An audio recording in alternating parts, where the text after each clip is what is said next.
Shalom Kedan-Kedan, ketemu lagi dengan Bang Jupen Saragi di channel Story Kedan-Kedan. Jangan lupa klik subscribe, bunyikan loncengnya dan tekan like, karena channel ini akan membahas tentang kerohanian, tokoh Alkitab, renungan harian, tafsiran Alkitab. Intinya kita akan belajar Alkitab yang menyenangkan. Apa kabar kita semua? Pastinya sehat lah, jangan sakit-sakit. Halo Shalom Kedan-Kedan, kembali lagi dengan Bang Jupen Saragi di channel Mr. Kedan-Kedan. Kali ini Bang Jupen akan jawab pertanyaan-pertanyaan yang menarik menurut Bang Jupen ya. Mari kita sama-sama belajar bagaimana cara pacaran yang benar. Bagaimana nih cara pacaran yang benar, cara pacaran yang dengan tujuan memuliakan nama Tuhan. Oke, kita lanjut dengan pertanyaan pertama. Maksudnya kita mulai dari pertanyaan yang pertama ya. Yang pertama, apa sih pacaran menurut Kristen? Oke teman-teman, menurut Bang Jupen, berpacaran adalah masa pengenalan antara dua pribadi dengan tujuan pernikahan. Tetapi pengenalan yang dimaksud di sini adalah merupakan pengenalan karakter dan kepribadian, bukan pengenalan tubuh ya. Jadinya kita harus tahu batas-batasnya, di mana kita harus mengenal karakter dan kepribadian. Apakah kita bisa menerima seseorang itu untuk masuk ke dalam hidup kita atau tidak bisa masuk ke dalam hidup kita. Jadi kita di situ dalam tahap pengenalan ya. Oke teman-teman, kita masuk ke pertanyaan kedua. Apakah Kristen Katolik dan Kristen Protestan boleh pacaran? Sangat menarik pertanyaannya. Boleh nggak ya? Oke, jadi Kristen Katolik dan Kristen Protestan sebenarnya mempunyai dasar yang sama dalam menyembah Tuhan yang sama, dalam kasih yang sama, dan dalam 10 perintah Allah yang sama. Jadi tidak ada dosa di dalam itu. Jadi kita boleh berpacaran antara Kristen Protestan atau Kristen Katolik. Jadi itu sama saja sebenarnya teman-teman ya. Yang ketiga, apakah anak SMA boleh pacaran menurut agama Kristen? Jadi teman-teman, Bang Jupen sudah membahas kemarin bahwa sebenarnya Alkitab tidak mencatat jelas bahwa pacaran itu boleh nggak sih pacaran, atau pacaran itu ada nggak sih di dalam Alkitab. Jadi teman-teman, bukan boleh atau enggaknya, tetapi sebenarnya tujuan pacaran itu adalah mengenal karakter tadi untuk kita melewati atau menuju jenjang pernikahan. Jadinya sebenarnya asalkan maksud dan tujuannya untuk pernikahan sih boleh-boleh saja. Tapi abang sarankan sih kita fokus aja dulu belajar, fokus mengejar cita-cita, fokus mewujudkan apa yang kita inginkan, fokus membahagiakan orang tua mungkin. Kita lanjut. Apakah agama Kristen melarang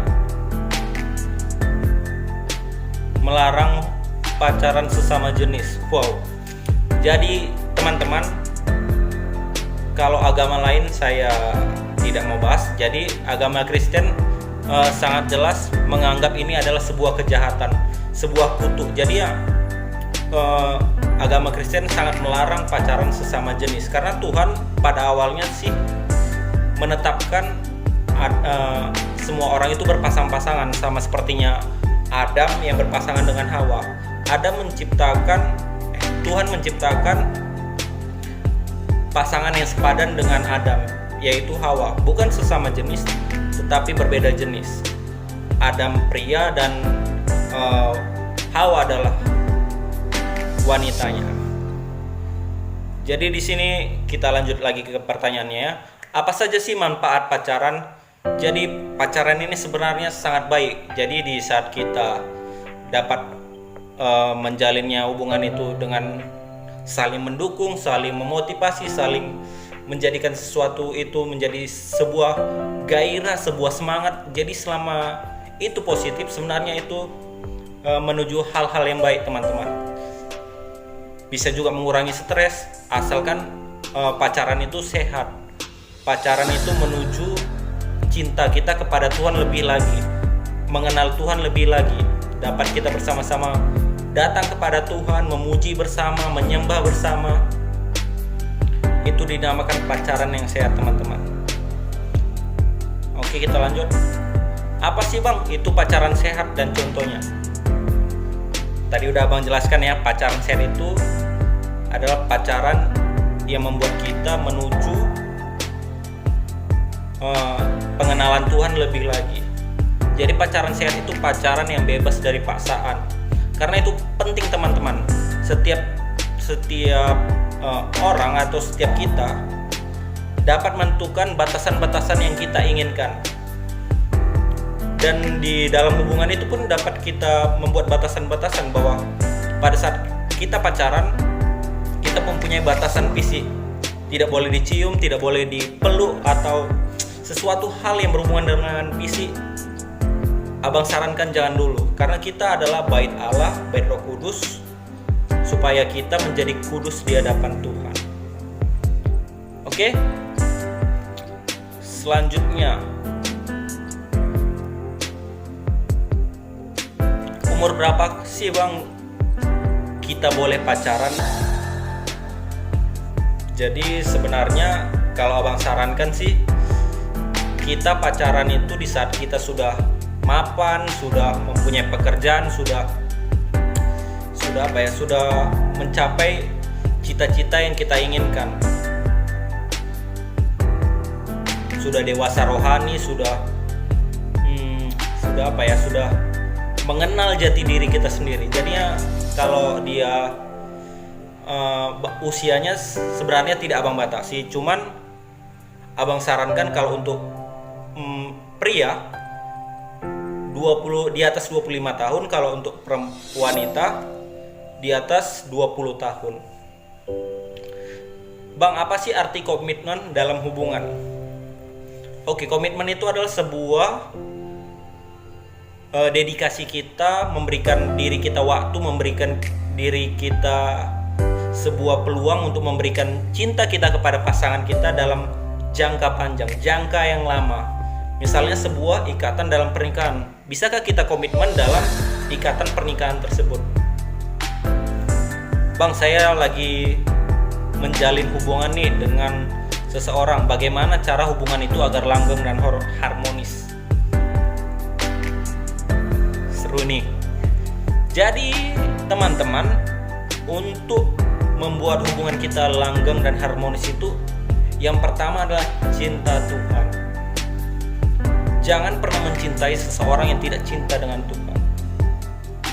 Bagaimana dia mungkin bisa mencintai kamu, sedangkan dia tidak bisa mencintai Tuhan yang menciptakannya?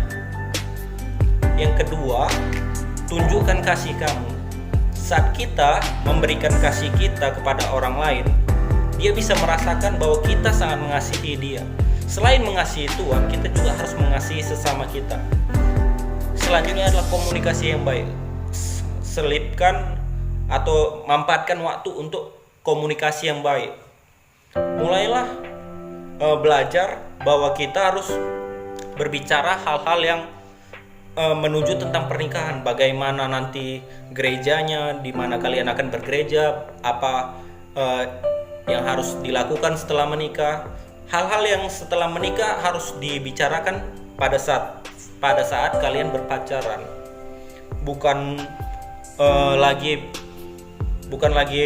harus kesana kemari membicarakan hal yang tidak penting. Harus fokus terhadap apa yang kalian bina, apa yang kalian inginkan saat kalian berpacaran, apa motivasi kalian dalam berpacaran. Selanjutnya adalah tepati janji. Sebisa mungkin kalian, teman-teman, harus tepati janji, karena janji itu adalah hutang. Jadi saat kita memberikan sesuatu yang baik, yaitu menepati janji, kita sudah melatih diri kita agar kita dapat menjadi sesuatu yang benar.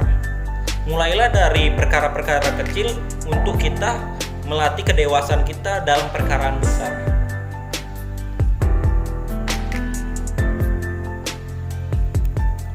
Oke, selanjutnya, berapa lama waktu pacaran yang ideal?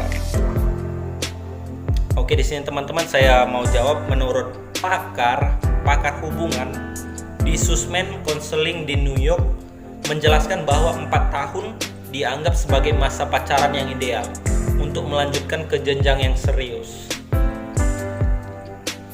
4 tahun ya teman-teman. Jadi selama masa 4 tahun itu kita bisa tahap perkenalan, tahap